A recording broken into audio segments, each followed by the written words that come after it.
Did you know that the grandfather of zombies put a political message in his most iconic horror film? George A. Romero was an American film director, writer, editor, and actor. I mean, the guy just about did it all, y'all.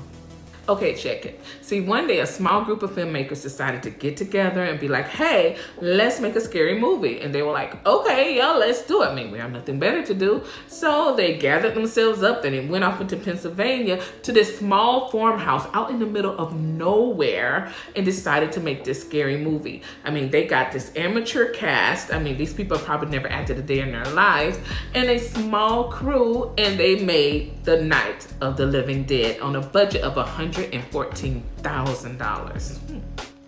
The Night of the Living Dead is about a group of people who get trapped inside a farmhouse, and during the, let's just go ahead and say it, zombie apocalypse. A bunch of flesh-eating wolves who are trying to get inside the house, and they have to work together to fight them off and to just survive. So the two writers are George A. Romero and John, or Jack, whichever one you want to call him. I'm calling him Jack Russo. And here's your cast. You have Carl Hartman as Harry, Judith Wrightley as Judy, Marilyn Eastman as Helen, Keith Wayne as Tom, Judith O'Dea as Barbara, and then you have Dwayne Jones as Ben. Okay, now, even though his part was short-lived in the film, I can't go on any further without mentioning the first one to bite it and become a zombie. And his name is Russell Strainer. He played Barbara's brother. So I know I first saw The Night of the Living Dead when I was 9 years old, between 9 and 10. And it was Halloween night, because you know every year they have to show The Night of the Living Dead. I mean, you have to, it's a tradition. And I remember when I first watched this movie, I was scared. I was terrified. I mean, I was like, oh no, you know, I couldn't sleep or anything. Whew, something that a 9-year-old should never see. And I couldn't wait to see it again the next year. Yes, y'all, this was the movie that made me fall in love with horror films. In the beginning, you would probably think that sweet little Barbara would be the hero of the film, but we quickly find out that the true hero is Ben.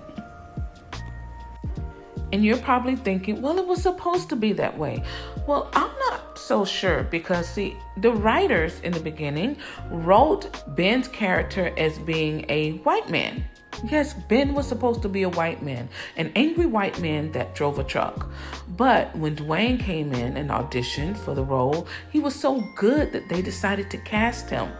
And not only that, Dwayne changed his character's dialogue completely. So instead of him being angry, he was more caring, more considerate, and brave. And thus, a hero was born. And a pretty good-looking hero at that.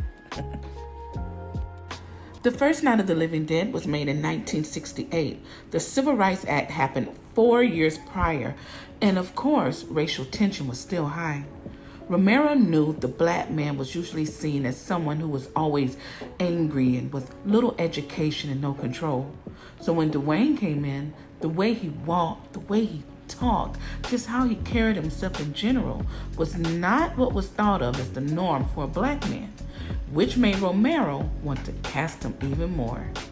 The mere thought of Ben, this black man, being the leader and the main one in control during chaos was very ironic. But in the end, there is a gruesome, fiery outcome, something similar that happens to men that look like him. Romero wanted to point out this unjust in this scenario. So we're at the end of the movie and you're thinking, yes, he's the hero. He's going to live. He's going to make it. But Romero definitely made his point towards the end when the hero comes to his demise. He wanted to point out that this was a black man that, that was good to everyone. He was the hero. He was the leader. He was just a nice person. And still he came to his demise, to a senseless killing. And he wanted to make that point. And he absolutely did. So whether you like it or whether you love it or whether you just don't like scary movies, but you decided, hey, after watching this movie, I love it. I love horror movies. We can all agree that The Night of the Living Dead definitely making its mark in the horror genre. Time for a fun fact. Okay, y'all, I gotta tell y'all this.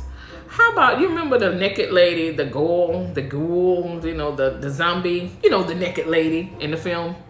So how about, y'all, they were filming it in a town called Evans. And the people found out that they were gonna be filming the naked lady. She's gonna be a naked zombie in the film.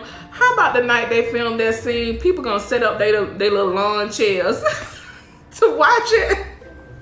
To watch the naked zombie, y'all. And one of the actors said it was just so funny to see this naked lady walking next to you, and then you see people trying not to look down there. They supposed to be zombies, but they trying not to look. Certain places. They were acting. Ooh, child.